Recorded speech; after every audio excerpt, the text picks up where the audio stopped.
Good morning students. मैं रेनू आपकी हिंदी अध्यापिका। आज हम पार्ट 4 सांवले सपनों की याद करेंगे।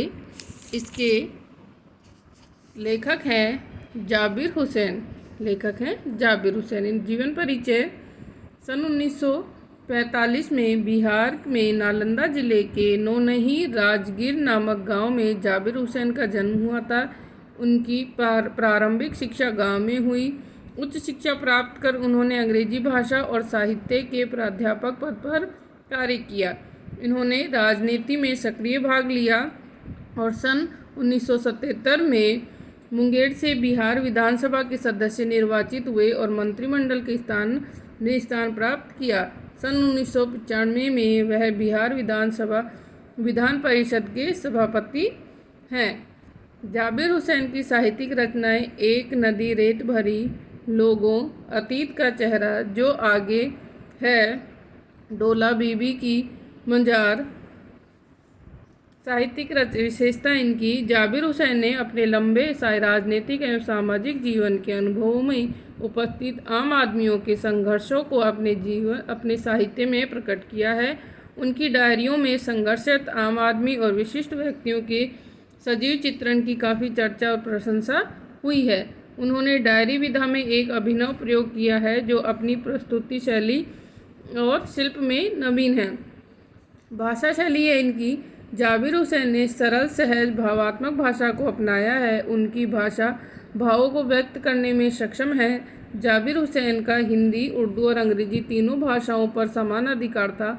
भाषाओं के मिश्रित रूप से भाव चंचल नदी की तरह बहते नजर आते हैं। अभिव्यक्ति की शैली में सजीवता का गुण विद्यमान है। अब पाठ देखते हैं।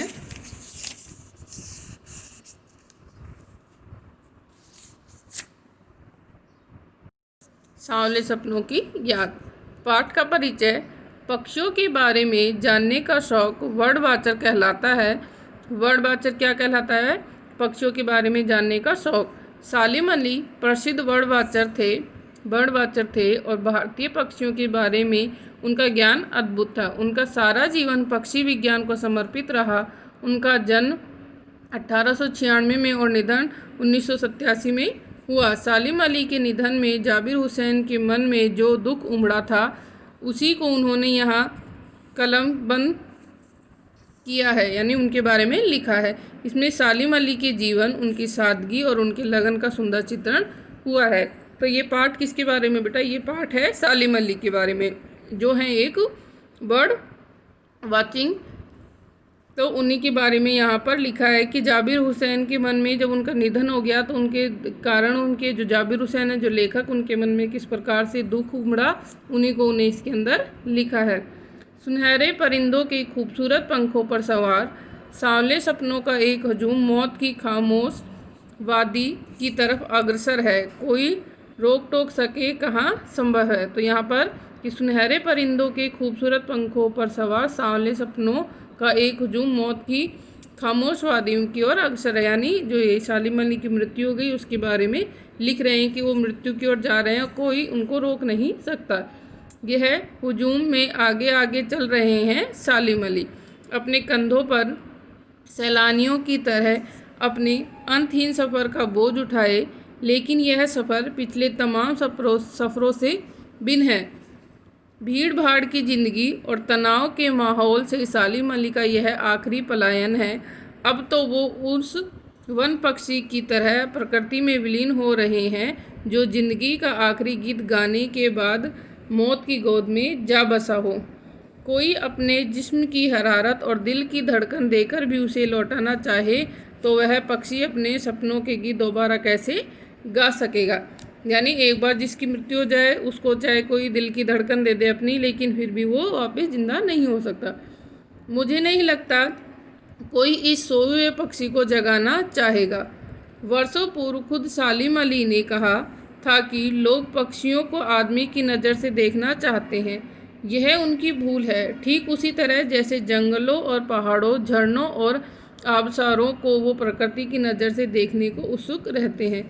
भला कोई आदमी अपने कानों से पक्षियों की आवाज़ का मधुर संगीत सुनकर अपने भीतर रोमांच का सोता फूटता महसूस कर सकता है। एहसास की ऐसी ही एक उबड़ खाबड़ ज़मीन पर जन्मे मिथिक का नाम है सालिम अली। परिंदे यानी पक्षी, हुजूम, भीड़, सैलानी, यात्री, सफ़र, यात्रा, पलायन, भागना, आबसार, तालाब। बेटा शब्दार्थ आपको साथ के साथ में लिखने हैं। पता नहीं इतिहास में कब कृष्ण ने वृंदावन में रासलीला रची और 100 गोपियों को अपनी शरारतों का निशाना बनाया था। कब माखन भरे भांडे फोड़े थे और दूध छाली से अपने मुंह भरे थे। कब वाटिका में छोटे छोटे किंतु घने पेड़ों की छांव में विश्राम किया था। कब दिल की धड़कनों को एकदम से तेज करने वाले आनंद में बंसी बजाई थी। और पता नहीं कब वृंदावन की पूरी दुनिया संगीत में हो गई थी। पता नहीं यह सब कब हुआ, लेकिन कोई आज भी वृंदावन जाए तो नदी का सांवला पानी उसे पूरी घटनाक्रम की याद दिला देगा।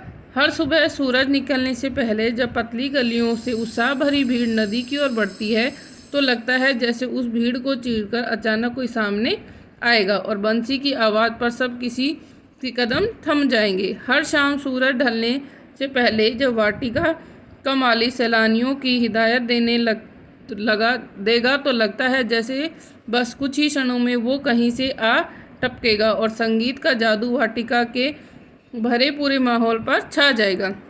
वृंदावन कभी कृष्ण की बांसुरी के जादू से खाली हुआ है क्या?